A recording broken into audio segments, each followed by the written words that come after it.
والدین کے حق مرنے کے بعد بھی ختم نہیں ہوتے۔ اعلی حضرت عظیم البرکت امام اہل محبت امام الشاہ احمد رضا خان فاضل بریلوی علیہ رحمہ نے تو باقاعدہ اس پر رسالہ تصنیف کیا اور مختلف احادیث سے 12 حقوق کا ذکر کیا جو مرنے والوں کے بعد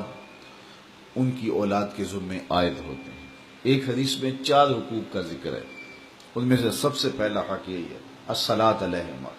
ان پر جنازہ پڑھنا، تجہیز و تکفین تدفین یہ سب جس کے زمرے میں آتی ہے، تو یہ پہلا حق ہے۔ اور اگر اولاد خود جنازہ پڑھائے تو ان کی سعادت ہے، اور کسی نیک صالح شخص سے جنازہ پڑھوایا جائے، اس کا اہتمام کیا جائے، اور اولاد خود بھی جنازہ پڑھنے کی اہلیت اور صلاحیت رکھتی ہو تو یہ کتنی بڑی بات ہے۔ دوسرا حق استغفار لہما، ان کے لیے بخشش کی دعا کرنا۔ مرنے والوں کو انتقال کے بعد سب سے زیادہ ضرورت دعاؤں کی ہوتی ہے۔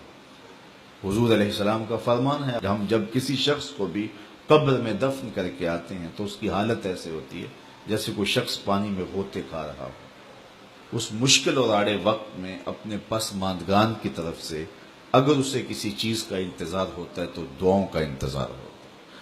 کسی کے ہاتھ اٹھ جائیں اور کوئی میرے لیے دعا کرے،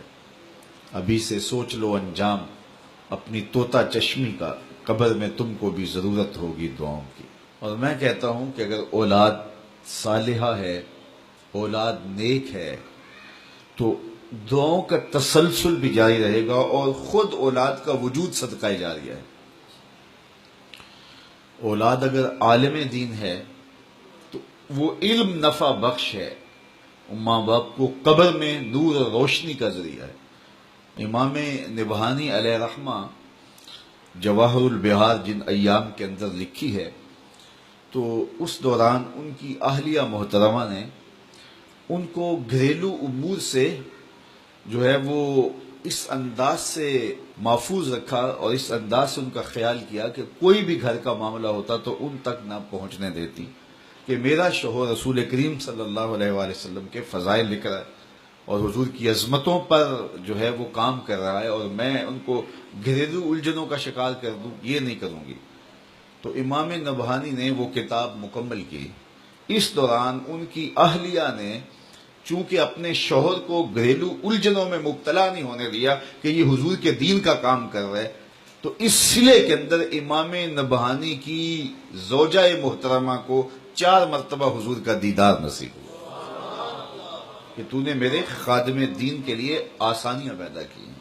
تیسرا حق ماں باپ کا ان کے انتقال کے بعد جو اولاد کے ذمہ ہے وہ ہے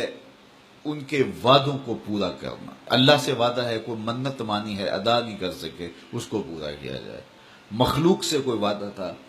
اس وعدے کو پورا جائے۔ کسی کا قرض دینا تھا، اس کو ادا کیا جائے۔ وعدوں کی جو بھی صورتیں ہیں، بلکہ علماء نے لکھا وعدوں کے زمرے میں ان کے معمولات خیر بھی آتے ہیں، یعنی رشتہ داروں میں سے جن غرباء کو، عزیزوں، ہمسایوں، محلے داروں میں سے جن کے ساتھ وہ تعاون کرتے تھے، خاندان کے جن کمزور افراد کے ساتھ وہ تعاون کرتے تھے، تو یہ ان کے حقوق میں سے ہے کہ اولاد بعد میں اس تسلسل کو جاری رکھنے کی کوشش کریں۔ اور چوتھا حق یہ ہے کہ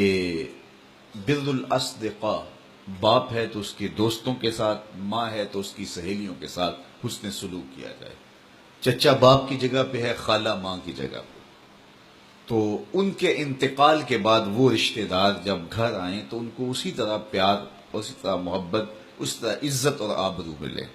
اور جس طرح وہ ان کے ساتھ ملتے تھے اور ان کی محبت تھی، ان کا تعلق خاطر تھا، تو اولاد اس کو، رشتے کو نبھائے اور اس کو برقرار رکھے،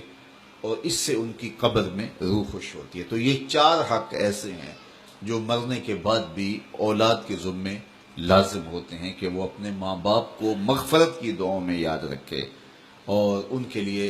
اللہ کے حضور التجائیں کرتے رہے۔ جو شخص ہر جمعۃ المبارک کو اپنے والدین کی قبر پہ سورہ یاسین کی تلاوت کرتا ہے